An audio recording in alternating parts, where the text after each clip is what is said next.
बिस्मिल्लाहिर्रहमानिर्रहीम अल्लाहुम्मा सल्ली अला मुहम्मद व अला आलि मुहम्मद व बारिक वसल्लिम। जी नाज़रीन कराम, अस्सलामु अलैकुम व रहमतुल्लाहि व बरकातुहू। आज आपके साथ एक बहुत ही अहम और इल्मी मसला शेयर करने लगे हैं। मसला ये है, अगर कोई शख्स जनाबत का गुस्ल करता है तो उससे पहले वुजू करना ये सुन्नते मुअक्किदा है या सुन्नते गैर मुअक्किदा है। इसके अलावा जो आज आपके साथ हम बहुत ही अहम और इल्मी मसले शेयर करने जा रहे हैं, उनकी तीन सूरतें बन रही हैं। पहली सूरत ये कि जो जनाबत का गुस्ल किया जाता है उससे पहले वुजू करना ये सुन्नते मुअक्किदा है या सुन्नते गैर मुअक्किदा।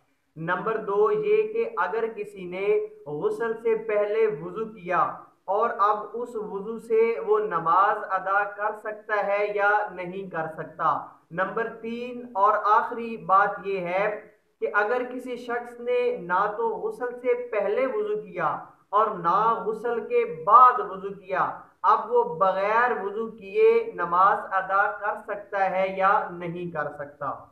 तो इस हवाले से तरतीब के साथ आपको इन मसलों के जवाब देता हूँ। जो पहला मसला था कि जनाबत के गुस्ल के लिए वुजू करना ये सुन्नत मुअक्किदा है या गैर मुअक्किदा, तो इसका जवाब ये है कि जनाबत का गुस्ल यानी इंसान पर जो गुस्ल फर्ज होता है उससे पहले वुजू करना ये सुन्नत मुस्तहब्बा है, यानी सुन्नत मुअक्किदा नहीं बल्कि सुन्नत गैर मुअक्किदा है। अगर कोई शख्स जनाबत के गुस्ल से पहले वुजू कर लेता है तो उसको सुन्नत अदा करने पर सवाब मिलेगा, और अगर कोई पहले वुजू नहीं करता तो वो गुनहगार नहीं होगा। लिहाजा पता चला कि गुस्ल से पहले वुजू करना ये सुन्नत मुस्तहब्बा है, इसका कर लेना बेहतर है। दूसरा सवाल ये था कि अगर किसी ने गुस्ल से पहले वुजू कर लिया तो अब गुस्ल के बाद वो उस वुजू से नमाज अदा कर सकता है या नहीं कर सकता।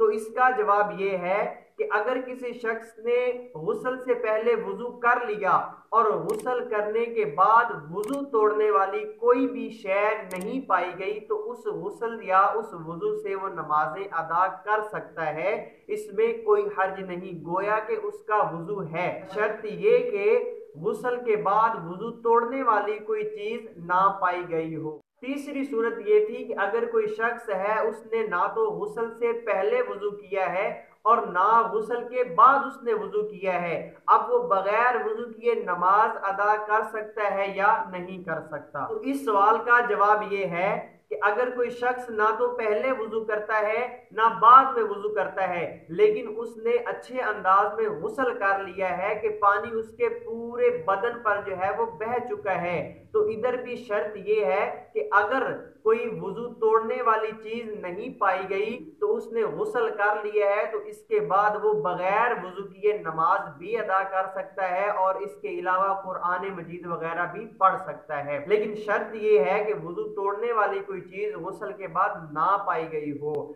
हाँ, अगर इंसान ने वुजू भी कर लिया हो, खा उसने गुस्ल भी कर लिया हो, लेकिन गुस्ल के बाद वुजू तोड़ने वाली कोई चीज पाई गई, मसलन उसने पेशाब कर लिया या उसकी हवा खारिज हुई या इसके अलावा कोई ऐसी चीज जो वुजू को तोड़ने वाली है वो पाई गई, तो अब उसको नमाज पढ़ने के लिए या कुरान मजीद पढ़ने के लिए दोबारा से वुजू करना होगा। ये थे आज के अहम और जरूरी मसाइल। अल्लाह रब्बुल इज्जत अमल करने की तौफीक अता फरमाए।